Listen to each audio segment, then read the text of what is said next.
Comment apprendre à vivre dans le repos? N'oubliez pas que Dieu veut que vous puissiez vivre dans le repos. Il a dit, venez à moi, vous tous êtes fatigués, chargés, et je vous donnerai du repos. Donc le plan de Dieu pour toi, c'est que tu puisses vivre dans le repos. Alors, comment vivre dans le repos? Tu dois apprendre à développer ces trois choses.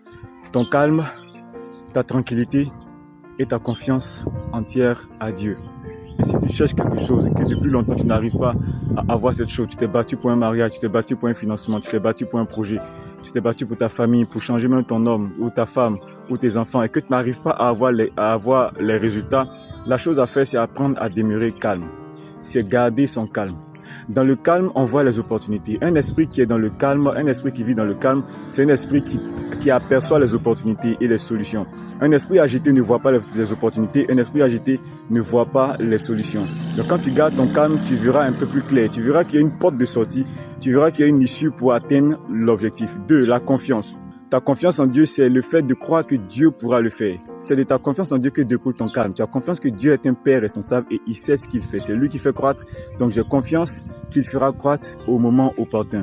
La troisième chose, c'est la tranquillité. Lorsqu'on parle de tranquillité, on parle également de patience.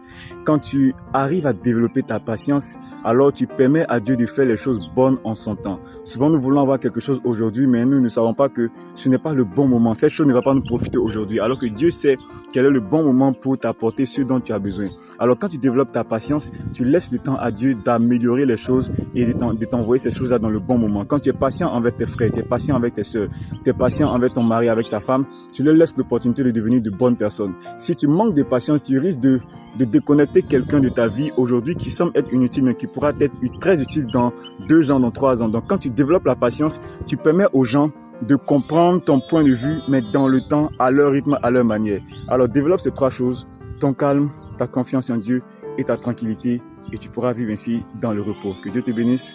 Shalom.